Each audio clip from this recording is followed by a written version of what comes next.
네, 정치여담여담 김재원 전 국민의힘 최고위원, 홍익표 전 더불어민주당 원내대표, 또 SBS 양만희 논설위원과 함께하겠습니다. 세 분 어서 오십시오. 네, 안녕하십니까? 맞습니다. 네, 윤석열 대통령에 대한 탄핵 심판 선고일이 오는 4일로 잡혔습니다.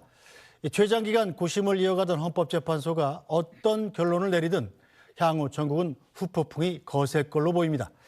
자, 먼저 김재원 전 쪽에서 일단 전망은 좀 여야가 다를 것 같죠? 4일로 기일이 잡힌 것에 대해서는 여야를 막론하고 전부 환영하는 입장일 것 같긴 합니다. 네, 맞습니다. 지금 헌법재판소에서 선고기일이 늦어지면서 온갖 우선 억측이 있었고요. 또 그 과정에 민주당은 이제 이재명 대표, 당초에는 이재명 대표의 선거법 위반 그 항소심 선고 기일 때문에 그 전에 선고를 하고 여러 가지 그 정치 일정을 진행하려고 하다가 차질이 되니까 지금은 선고기일 이재명 대표 선고 이후에도 계속 헌재 재판이 늦어지니까 또 마은혁 재판관을 임명하라는 그런 주장을 하고 그것도 안 되니 마은혁 재판관의 자동 취임하는 그런 법도 내고 또 마은혁 재판관을 임명하지 않는 최상목 한덕수 총리 이 대통령 권한 대행을 탄핵하겠다고 나서기도 하고 별의별 일을 다 벌였거든요. 이런 상황이다 보니까 사실 국정이 완전히 혼란 상태로 가고 있었는데 헌법재판소가 어쨌든 선고기를 잡았으니 이러한 혼란은 일단 4월 4일 기점으로 해서 일단락은 되고 그다음부터 다시 네. 새로운 국면이 전개되지 않을까 생각합니다. 네, 자, 홍익표 전 원내대표. 일단 민주당은 기일이 잡힌 것도 잡힌 거고 이 탄핵이 인용될 걸로 확신하는 입장인 거죠? 그렇습니다. 뭐 저는 지금까지 한 번도 그 탄핵이 기각됐거나 각하는 생각해 보지 않았고요. 그것도 8대 0으로 거의 만장일치가 되지 않을까 이렇게 생각을 합니다. 왜냐하면 사실은 뭐 여론조사에서도 뭐 그 상당히 높게 그 차이가 좀 많이 있었지만 탄핵 인용에 대한 여론이 근데 여론을 떠나서 도리어 법조인들에게 의견을 물어보면 법조인들은 훨씬 더 다수가 그 어떤 정책 성향을 떠나서 그 인용 가능성에 대해서 높게 얘기를 해왔고 이번 그 윤석열 대통령 탄핵 문제는 일단 헌법재판소의 판결이 너무 늦었던 건 사실입니다. 당초 1월 달 변론이 시작되기 전까지만 해도 3월 말 4월 초 얘기가 좀 있었어요. 그러나 변론이 일찍 마무리되면서 2월 20일경에 마무리되고 나서 통상적으로 한 2주 내지는 3주 정도에 마무리되면 3월 중순 이전엔 결론이 나지 않겠는가 예상을 했다가 최장 35일 동안이나 변론 기일이 늘어지면서 여러 가지 억측이 있었고 그로 인한 국가적 어떤 손실, 그다음에 경제 불확실성 매우 커졌고 국민적 피해가 컸습니다. 아울러서 광장에서도 양측의 지지자들이 그 감정이 격해지고 피로감이 높아지면서 불필요한 또는 그 우발적인 어떤 충돌이 예상됐기 때문에 헌재의 선고를 빨리 해달라는 게 여야가 공의 목소리를 냈고 늦었지만 그래도 4월 4일 이번 주를 넘기지 않은 것은 다행이다 이렇게 생각을 합니다. 네, 자 양만희 논설위원. 오늘 오전 10시 40분쯤 이 정청래 법사위원장이 SNS에다 올리면서 처음 알려졌는데 저는 사실은 처음에 이게 만우절 거짓말인가 싶었어요. 자 그런데 알고 봤더니 정청래 법사위원장이 국회 측 탄핵소추위원장이기 때문에 당사자더군요. 네, 그렇습니다. 만우절이라고 생각한 분도 계시기는 하겠지만 사실 그렇게 웃음거리로 삼을 만한 소재는 아니죠. 거짓말할 게 따로 있긴 하죠. 네, 그러니까 희망 섞인 어떤 메시지일 수도 있겠지만 여하튼 그 자체로 이제 분명하게 단언적으로 표현한 것이었기 때문에 그런 성격은 아니었고요. 이번 대통령 탄핵 심판 사건 탄핵 심판을 청구한 청구인단의 대표인 탄핵소추위원이기 때문에 먼저 헌재에서 이 통보를 해준 것이고 거의 같은 시기에 아마 피청구인인 윤 대통령 측에도 전달이 됐을 것 같습니다. 헌재가 밝힌 바에 따르면 오늘 오전에 대리인단에게 전화와 전자결제 등의 방식을 통해서 통보가 됐다고 하고요. 지금까지 있었던 세 차례의 대통령 탄핵 심판 사건 중에서 이번 사건 심판이 가장 오랜 기간이 걸린 것이죠. 그래서 지난번 변론 종결 이후에 이제 5주가 딱 됐고 그러면 변론 종교일로부터는 이제 35일이 되는 것이고 선고까지 이제 38일이 되는 겁니다. 그러면 탄핵 소추로부터 이제 111일이 되는데 제가 한번 따져 보니까 변론 종교일로부터 보면은 박근혜 전 대통령 사건 때보다 3배 정도 더 걸린 것이고요. 탄핵 소추일로부터 보면 박근혜 전 대통령 때보다 20일 정도 더 길어져서 상당히 그 오랜 기간이 걸린 사건이 되겠습니다. 사실은 뭐 변론 종결로부터 한 2주 정도 있으면 선고되지 않겠느냐 이런 짐작들이 많았는데 상당히 길어지면서 특히 이제 4월 18일 두 재판관의 임기 만료와 맞물리면서 양쪽 정치권에서 상상할 수 있는 모든 것들 자꾸 이제 끄집어내면서 상당히 이제 불안한 또 어떻게 보면 국민들로 보기에는 좀 짜증스럽고 힘든 상황이 이제 계속돼 왔었는데 이제 종결되게 됐고요. 박근혜 전 대통령 탄핵 사건하고 같은 점을 보면 선고일 2, 3일 전에 일단 선고일이 고지됐다는 점 그리고 역시 금요일이고 박 전 대통령 때처럼 오전 11시로 시간이 잡혔습니다. 당시에는 결정 선고까지는 이 선고가 되는데 한 25분 정도 걸렸는데 이번 사건 같은 경우는 탄핵 소추 사유가 적긴 하지만 이 비상계엄과 관련돼서 뭐 헌법적 수준에서 판단해야 될 부분들이 있다고 이제 피청구인 측에서 계속 주장을 해왔고 여러 가지 절차적 흠결을 주장해 왔기 때문에 그런 부분들을 하나하나 따져서 결정문에 담게 되면 30분 이상 길어지지 않을까 하는 짐작을 해봅니다. 네, 선고까지 이렇게까지 길어질 줄을 예상하신 분들은 사실 별로 많지 않은데 김재원 전 최고께서 보시기엔 어떻습니까? 왜 이렇게 길어졌을까요? 그러니까 이제 처음에 그 헌법재판소에서 탄핵 심판할 때는 최대한 신속하게 탄핵 결정을 해서 국정 혼란을 최소화하겠다라는 명분으로 사실 재판을 졸속으로 처리하는 걸 넘어서서 거의 불법적으로 재판을 진행하고 있다고 많은 비판을 받았거든요. 그리고 정말 저도 한 20여 년 법조를 지켜봤지만 이 초시계까지 들이대면서 증인신문 제지하거나 또는 당사자의 진술을 못하게 막고 그리고 선고기를 조금 한두 기를 더해서 증거 조사를 하자는 것도 거부하는 이런 재판은 처음 봤거든요. 그렇게 한 것은 오로지 이 탄핵 심판을 빨리 진행을 하고 그 결과를 빨리 내서 국정의 혼란을 최소화하겠다는 것이었는데 갑자기 변론을 종결하고 나서는 한 달 이상 이렇게 끌었거든요. 그러면서 온갖 억측이 있었습니다. 그런데 당초에는 이게 8대 0으로 탄핵을 결정하려고 하는데 그 과정을 거치고 있다 이런 이야기가 외부로 나왔었죠. 근데 점점 시간이 지나니까 이제 5대 3이다. 그래서 헌법재판관 사이에서 이게 의견의 일치를 보지 못하고 5대 3이니까 그 문영배 재판장이 자기 손으로 5대 3 기각 판결을 선고하기 싫어서 미루고 있다. 이런 또 여러 가지 소문이 많았습니다. 그래서 또 민주당은 극구 마흔역 후보자를 임명을 해라고 요구를 하고 최상목 대행 탄핵 그리고 지금 또 한덕수 국무총리 탄핵 더 나가서 마흔역 후보자 자동 임명법 또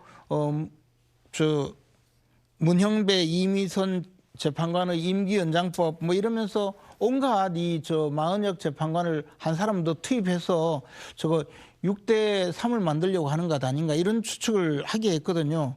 지난 주말에는 심지어 박찬대 원내대표가 정형식 그리고 김복형 그리고 조한창 후보 재판관 이름을 실제 거명하면서 을사오적이 되지 말라 이렇게 경고까지 했어요. 이런 것을 보면 이게 5대 3이다 이런 생각을 강하게 갖게 만들었죠. 그러다 보니까 이 헌법재판소가 재판을 미루고 있는 데 대해서 온갖 억측이 있었는데 네. 지금은 뭐 또 흘러나온 이야기 이건 뭐 그냥 우리 솔직히 말씀드리면 부채도사 비슷하게 결국은 추측에 불과합니다. 반은 맞고 반은 틀린 그런 이야기인데 이게 5대 3으로 있어서는 선고를 할 수가 없으니까 그중에 한 재판관이 다시 기각으로 넘어와서 이제 4대 4가 되었다. 이러면 마흔역 재판관을 추가 임명을 해도 이 탄핵 기각이 안 되니까 마음 놓고 이제 4대 4로 선고한다. 뭐 그런 이야기도 있고 아니면 또 5대 3으로 기각 입장에 있었던 재판관이 넘어가서 6대 2다. 뭐 이런 부채도사의 그 점괘도 있긴 있는데요. 어쨌든 지금은 사실은 결론을 쉽게 말씀드릴 수는 없지만 기존의 5대 3으로 재판관들 의견이 갈렸다는 것은 여러모로 이제 그 방증으로 나오고 있었습니다. 저는 어찌됐든 아마 4대4 정도로 탄핵이 기각되는 것이 거의 확실해지지 않았는가. 그래서 문영배 재판관도 이제 홀가분하게 기각으로 선고할 때가 왔다 이렇게 해서 선고하는 것 아닌가라는. 네, 자, 홍익표 전 원내대표께서 웃으시는 거 보니까 아주 하실 말씀이 많은 것 같습니다. 기회를 예. 드리겠습니다. 네. 우선 헌법재판소가 전반적으로 이번 문제에서 보안을 철저하게 유지한 것 같습니다. 제가 민주당의 그 알만한 의원들, 법조계 출신이라든지 또 이번에 주요 당직을 맡고 있는 의원들하고 소통을 해봤지만 실제 가지고 있는 정보, 자기가 직접 누가 카더라, 네. 또는 뭐 흔히 그 여의도에서 많이 떠돌고 있는 지라시라고 정보지 있지 않습니까? 그 정보지에 의한 거지 직접 믿을 만한 그 헌법재판소 내 관계자들의 의견을 그 이야기를 들은 사람은 아무도 없었습니다. 그럼 여권 쪽에 제가 몇 분하고 해봐도 마찬가지였고요. 한 언론인하고 제가 그 차담을 하면서 얘기했더니 여당의 그 아주 고위 인사가 혹시 그 언론사에 무슨 정보가 없느냐 이렇게 물어볼 정도이기 네. 때문에 뭐 이게 5대3, 6대2, 뭐 8대0 이건 전부 다 각자의 희망사항, 주관적 희망사항이 관여된 거지 어떤 판단도 아직까지는 그 정확하게 알려진 건 없습니다. 다만 저는 당초에 사실 1월달 그 변론이 시작되기 전까지만 해도 저도 한 언론사에서 한 3월 말 4월 초 가능성을 많이 얘기를 했었는데요. 생각보다 변론 과정이 좀 신속하게 이루어진 건 사실입니다. 그러니까 변론 과정이 신속히 이루어지다 보니까 통상적으로 변론 이후에 길어야 그 한 3주, 짧으면 보통 한 보름 정도를 예상하면서 3월 15일 내지는 늦어도 3월 21일에는 결론이 나지 않을까 그랬었죠. 이런 예상이 우세해졌었는데 실제로 변론 이후에 그 마무리가 좀 오래되면서 이제 각가지 억측이 난무했었던 것 같습니다. 제가 보기에는 헌법재판소의 판단 기준에는 어제 그 헌재 사무총장이 나와서 답변에도 두 가지가 기본이었던 것 같아요. 국민이 뽑은 대통령을 탄핵하는 문제이기 때문에 매우 공정하고 정확한 판단을 해야 된다는 것. 신중하게 해야 되겠죠. 그리고 두 번째는 리더십의 공백이 장기화돼서 안 되기 때문에 최대한 신속하게 우선적으로 해야 된다. 이 두 가지 원칙을 갖고 고민하면서 결국은 4월 4일 판단을 한 것 같습니다. 저는 늦었지만 어쨌든 이게 그 다음 주까지 넘어가지 않은 점에 대해서는 다행이다 생각을 하고 헌법재판관들의 현명한 판단이 있을 것으로 생각하고 저는 헌법과 법에 따라서 판단한다면 그 결과는 국민의 기대 그리고 국민의 법적 상식에 어긋나지 않을 것이다 이렇게 생각합니다. 네, 자 양만희 논설위원. 어차피 헌법재판소의 판결 과정은 철저히 보완이기 때문에 알 수는 없습니다만 박근혜 전 대통령 탄핵 당시에는 선고하는 당일날 평결, 그러니까 표결을 통해서 결과를 정하는 절차를 그 당일 아침에 했다고 그래요. 이번에도 그럴까요? 그건 뭐 짐작하기는 어렵습니다. 그러니까 오늘 선고 기일을 정하는 평의가 오전에 있었다고 하는 것이고 네. 그 선고 기일을 정했다라고 하는 것은 그동안의 평의 과정에서 각 재판관이 어떤 의견을 가지고 있는지에 대해서 서로 사실상 확인하는 절차가 수준으로 논의가 진행됐을 것 같고요. 결국은 이제 평결이라고 하는 것은 인용이냐 기각이냐 각하냐 하는 것에 대한 각 재판관들의 의견을 공식적으로 제출해서 확인하는 절차입니다. 그래서 보안을 유지하기 위해서 전날이 아닌 그 당일 오전에 했다는 것이고 보통 이제 10시에 보통 기일을 잡기 마련 경우가 많은데 11시에 잡은 것은 오전에 한번 또 평결을 잡으려고 했던 것 아니냐 이런 짐작은 할 수 있겠습니다만은 예상하기는 쉽지 않고요. 저는 그 어제 헌재의 사무처장이 국회에 출석해서 한 말이 좀 유심히 들었습니다. 그 중에 한 말이 뭐냐면 헌재는 재판관의 충원을 바라고 있다라는 내용입니다. 이 내용은 박범계 의원이 그 마은혁 후보자를 임명하지 않은 것이 위헌이지요 하는 얘기를 한 직후에 나왔습니다. 그러니까 제가 듣기에는 헌재는 마은혁 후보자의 임명을 기다리고 있다라는 부분을 분명히 한 것이죠. 그래서 제가 어제 이 자리에서 어떤 말씀을 드렸냐면 이진숙 방통위원장 탄핵 심판 사건 때 당시에 이제 6명밖에 안 되는 헌법재판관 체제 아래서 7명 이상이 돼야 된다라고 하는 조항의 효력을 정지시키는 가처분 결정이 내려졌을 때 당시 헌법재판소에서 했던 말을 제가 말씀드렸습니다. 그때 어떤 내용이었냐면 만약 재판관 6명의 의견이 팽팽하게 맞서고 있어서 나머지 3명의 재판관의 의견에 따라 사건의 향배가 달라질 수 있는 경우에는 현재 공석인 재판관이 임명되기를 기다려 결정하면 된다. 그래서 이것이 당시 있었던 6명 헌법재판관들의 의견입니다. 네. 그 의견에 따라서 마은혁 후보자가 임명되길 기다렸다고 봐야 되겠죠. 그런데 하루가 지나서 헌재는 마은혁 후보자를 더 이상 기다리지 않고 8인 체제에서 선고하기로 결정을 한 것이거든요. 그렇죠. 그럼 이걸 어떻게 해석할 수 있겠느냐 생각을 해보면 먼저 헌재에서는 더 이상 기다릴 수 없겠다라는 판단을 했을 수 있습니다. 그러니까 한덕수 권한대행이 요지부동인 상황이고 4월 18일 이후를 상정하면서 여야 정치권의 공방이 격렬해지는 상황이기 때문에 네. 더 이상 기다릴 수가 없다.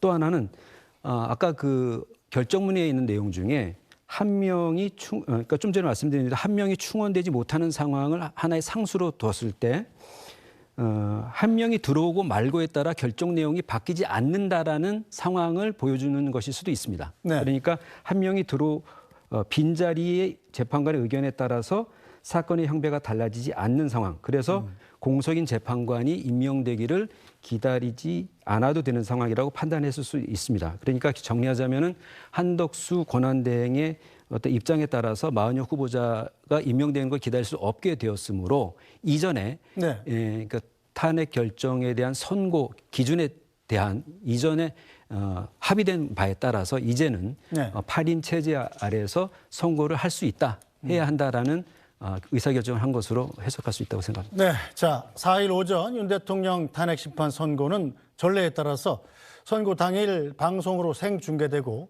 또 일반인들의 방청도 허용됩니다.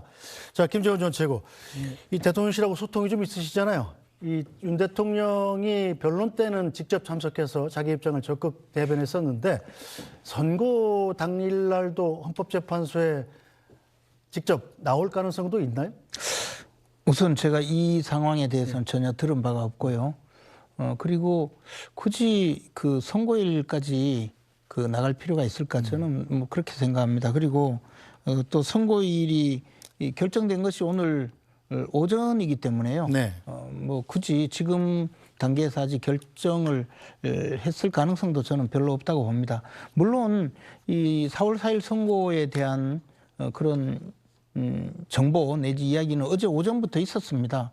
저도 이 받은 글에 보면 어제 오전에 이미 이 정청래 법사위원장이 이 4월 4일 선고된다고 당내에 보고했다. 뭐 그런 그래요? 예, 그런 글이 12시쯤에 제가 받았는데요. 그리고 또 헌재 출입 기자들은 문영배 재판장, 이미선 재판관의 환송 축하연이 4월 10일로 잡혀서 식당에 예약을 끝냈다. 그러니까 4월 10일 이전에 선고가 된다. 네. 그런 정보도 받았거든요. 그리고 또 헌재 주변의 보안격상 4월 4일 그게 조치가 내려졌다. 뭐 이런 걸 하면서 4월 4일이다. 이런 정보를 받기도 했었는데요. 그렇다고 하더라도 공식적으로 오늘 발표가 되고 나서 아마 윤석열 대통령과 변호인 측이 이 문제를 결정할 것으로 봅니다. 저는 앞에서 양만희 논설위원께서 말씀하신 이제 더 이상 기다릴 필요가 없는 상황, 즉 그러면 4대 4라는 취지이거나 또는 6대 2라는 취지겠죠. 5대 3으로 선고하기가 어려운 그런 상황에서 그냥 계속 방치해서는 안 된다라는 헌법재판관들의 뭐 판단이 내렸다 이런 이야기를 저도 좀 들은 바가 있어서 그 점에 대해서는 어느 정도 동의를 할 수가 있는데요. 사실 앞에서도 말씀드렸지만 지난 주말에 민주당의 박찬대 원내대표가 정영식, 조한창, 김복형 재판관을 을사오적에 비유하면서 협박을 할 정도였거든요. 그러면 이분들이 이 탄핵 사건에 대해서 어떻게 보고 있는지를 확실하게 알았기 때문에 이렇게 하지 판결 선고에 이해관계가 있거나 관심이 있는 분이 이 재판관을 향해서 을사오적까지 이야기하고 반면에 정계선, 문영배, 이미선 재판관에 대해서는요 결단하라 이렇게 또 했어요. 그리고 나머지 두 분에 대해서는 선고하라. 그리고는 정영식, 조한창, 김복형은 을사오적이 되지 말라 이렇게 경고를 했거든요. 그러고 보면 그때 당시 이 민주당에서는 5대3이라는 걸 확신을 하고 있었는데 네. 이런 상황까지 되고 나서 과연 그러면 이 박찬대 원내대표의 협박에 굴복해서 재판관이 한 분이 다시 인용으로 넘어갔겠느냐 아니면 네. 이를 지켜보는 재판관 중에 한 분이 그 민주당의 무도함에 이 경종을 울리기 위해서 오히려 기각적으로 와서 4대4가 되었을까 이런 걸 생각해 보면 네. 저는 4대4 쪽이 조금 더 맞지 않는가라는. 네, 어차피 다 추측일 수밖에 없는데. 어차피 좀 부채도 사죠, 네. 전부. 네, 민주당의 추측은 좀 다르겠죠? 예, 뭐 자꾸 그 뭐 협박을 했다고 하는데 저는 그건 전혀 좀 너무 과하신 말씀이고 아무리 그 정치 공세라더라도 방송에서 아니 근데 을사오적이라고 재판관을 이야기한 적이 있습니까? 세상에. 그래도 그 각 당의 대표급 인사가 한 얘기를 협박이라고 얘기하시면 너무 아니, 과한 그럼 표현입니다. 을사오적이라고 아니 위원님 이야기하는 제가 건 말씀하니까 좀 말씀하세요. 들어주세요. 예. 아니, 저를 비난하니까 말씀하시죠. 비난입니까? 너무 과하다 표현한 걸 갖고. 네, 홍익표 예. 원내대표의 그런 식으로 먼저 하면은 사실은 헌법재판관들에 대해서 인신공격을 먼저 한 거는 국민의힘이었죠. 그러니까 저는 어쨌든 그 아니 을사오적이 뭡니까 을사오적이? 참. 어쨌든 헌법재판관들에서 과하게 인신공격을 하는 것은 참 바람직하지 않다고 생각합니다. 제가 네. 늘 얘기하지만 헌법재판소, 대법원, 사법부죠. 그리고 선관위 등등 이런 것은 우리 공동의 의무이기 때문에 여기에 침뱉기 시작하면 서로가 다 못 쓰는 겁니다. 이런 부분에 대해서 정치권이 좀 더 신중하고 이 자신의 정파적 이익이 아니라 정말 국가와 헌법 질서가 어떤 게 바람직한지 이런 저는 이 그 현명한 판단을 좀 해야 되는데 네. 너무 그 정치권에서 너무 과하지 않냐 이런 생각을 하고 있고요. 저는 헌법재판소의 재판관들이 뭐 각 당에서 그런 주장을 할 수 있습니다. 이런저런 주장을 할 수 있는데 그런 주장에 따라 자기 입장이 흔들릴 거다 이렇게 보지는 않습니다. 이분들이 올해 그래도 법관으로서 자신의 일생을 살아왔고 그다음에 헌법과 법에 입각해서 판단을 할 분들이기 때문에 이분들의 판단을 존중하고 그분들의 판단 이후에 우리 사회가 어떻게 통합돼 갈 건가를 고민하는 게 지금 우리의 고민인데 이걸 자꾸 정쟁 구도로 또 헌법재판소의 재판관도 그런 정쟁의 구도에 빠져서 판단할 거다 이렇게 하는 순간 우리 사회에 뭐가 되겠습니까? 저는 어쨌든 이번 그 헌법재판소가 너무 늦어진 거에 대해서 문제가 있지만 그만큼 시간이 길어진 만큼 보다 공정하고 정확하게 판단을 했을 거라고 생각을 하고요. 특히나 저는 12월 3일 날 있었던 모든 현장이 그 국민들이 직접 눈으로 확인을 했습니다. 그 당시에 있었던 상황, 그다음에 국회에 대한 그 총을 들고 국회 의사당을 침탈했던 그런 현장들을 목격을 했고 그 자체가 헌법 비상계엄의 요건이 헌법 77조 위반에서부터 모든 것을 봤기 때문에 저는 법적 상식, 국민적 눈높이 그리고 헌법과 법의 원칙에 따라 합리적인 판단을 했을 것으로 생각을 하고요. 아까 우리 논설 의원님께서 말씀하신 것처럼 기본적으로 그 마흔역 재판관을 포함한 9인의 판단을 원했던 것 같아요. 그게 저는 이미 그 당시부터 그 한 명의 문제는 아니었다고 생각합니다. 다만 완전한 의미에서 합의가 있었으면 좋겠는데 현 시점 의미에서 그 한덕수 권한대행이 윤석열 대통령 탄핵 전까지는 임명하지 않을 것 같고요. 네. 그러니까 차라리 이 문제를 해소하고 나면 임명하는데 부담이 없을 것 같다. 이런 판단도 있었던 것 같습니다. 그래서 헌법재판소의 불안전성, 그러니까 빨리 이것을 그 판결을 마무리 지으면 그다음에 두 분이 퇴임하기 전에 마흔역 재판관이 임명이 이루어져서 이것은 어제도 사무총장이 얘기한 것처럼 헌법을 위반하고 있다고 다시 한번 지적을 했어요. 임명하지 네. 않는 거에 대해서. 그런 측면에서 저는 4월 4일 판결이 나고 나면 한덕수 그 권한대행이 마흔역 재판관 임명을 거부할 더 이상의 명분이 없다. 그 생각을 하고 그래서 두 분이 4월 18일 퇴임 이후에도 7명의 네. 헌법재판관으로서 헌법재판소가 이 선고를 할 수 있는 시스템을 갖춰놓는 것이 헌법재판관들의 고민이 아니었을까 생각합니다. 네.